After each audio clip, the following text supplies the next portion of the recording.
Hello everyone, I am Shivani and welcome to Civil Series. This is the first lecture of Strength of Material after the introduction. In the Strength of Material, first we see the mechanical properties of material. Mechanical properties means what? Mechanical properties affects the mechanical strength and ability of a material to be molded in a suitable shape. There are various mechanical properties of materials, that is ductility, brittleness, elasticity, plasticity, toughness, hardness, creep, and tenacity. We see every mechanical property one by one. So first is elasticity. Elasticity is the property of material in which material regain its original shape when we remove the applied load. And the examples for the elasticity are steel, aluminum, and copper. So basically what is elasticity? Okay, so when we apply some load on a material which may be compressive or a tensile load, and when we apply that load on that body on that material, and when we remove that load from that material, the material regain its or the material return to its original position after removing the applied load is the property of elasticity of that material. And when we remove that load and that material does not get its original position after removal of load, then that property is called plasticity. Then third is the ductility. Ductility is the property in which it permits a material to drawn out longitudinally. Means it permits a material to elongate longitudinally to increase its length longitudinally.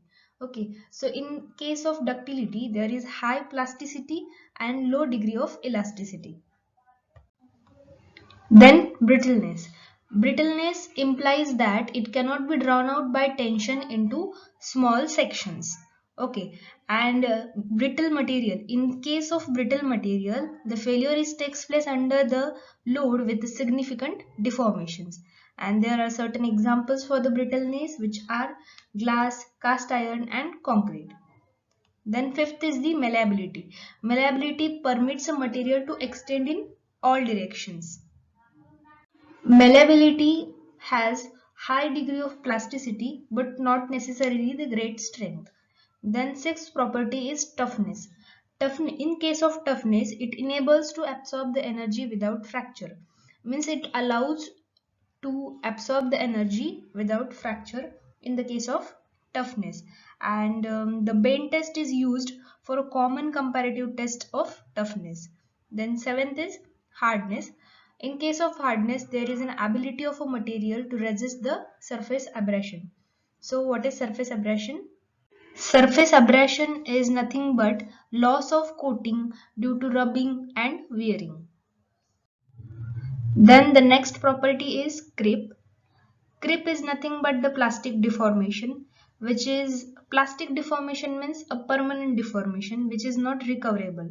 Okay, so creep is the permanent deformation with the interval of time at constant loading.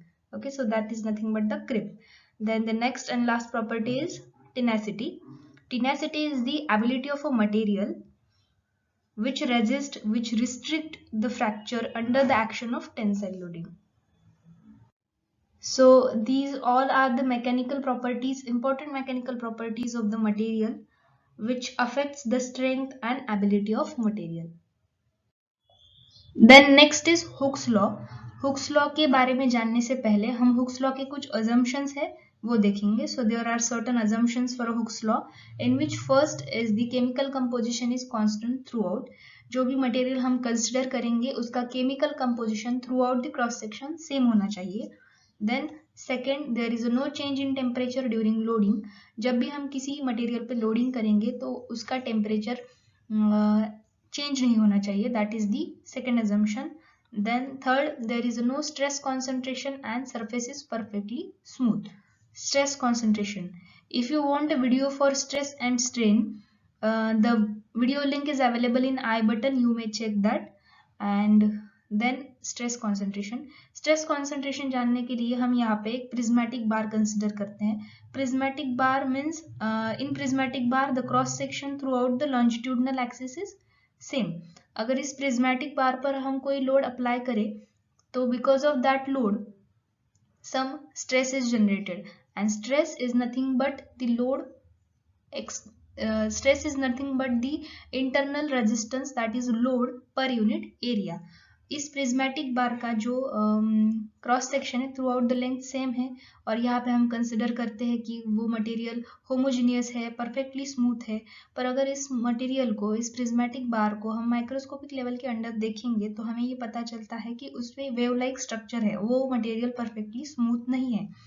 तो ये material इस तरह का होता है जब हम उसे माइक्रोस्कोपिक लेवल के अंडर देखते हैं। तो हमें क्या पता चलता है कि इस मटेरियल में जो एरिया है वो through out the cross section same नहीं है, एरिया डिक्रीज हो रहा है कुछ जगह पे। तो अगर एरिया डिक्रीज हो रहा है तो because of decrease in area there is increase in a stress. So stress concentration is nothing but stress concentration is nothing but increase in a stress at particular location due to reduction in a cross section is known as a stress concentration. So third assumption क्या है, जो stress concentration है वो हमें consider नहीं करना है and surface perfectly smooth है, ये consider करना है. Then fourth assumption is material is deformable. Hooke's law सिर्फ डिफॉर्मेबल मटेरियल के लिए अप्लीकेबल है, रिजिड मटेरियल के लिए हुक्स लॉ अप्लीकेबल नहीं है। अब यहाँ पर हमने जो भी हुक्स लॉ के अजम्पशंस देखे हैं, अगर वो सारे अजम्पशंस फॉलो होते हैं तो क्या होता है, stress directly proportional to strain होता है, और stress is directly proportional to strain is nothing but Hooke's law. Okay, तो स्ट्रेस हम सिग्मा से डिनोट करते हैं एंड स्ट्रेन हम एप्सिलॉन से डिनोट करते हैं। अगर यहाँ पे जो प्रोपोर्शनैलिटी है वो मैं हटा दूं और वहाँ पे कोई कांस्टेंट ले लूं तो वो रिलेशन क्या हो जाएगा, stress is the product of Young's modulus and strain. Okay, so Young's modulus is represented by E, and Young's modulus is also called as modulus of elasticity. So this is the Hooke's law, and Young's modulus has a unit Newton per meter square because the strain is dimensionless and unitless quantity, and so the unit for the stress and Young's modulus is same, which is Newton per meter square. Thanks for watching. Do like, share and subscribe for the upcoming videos.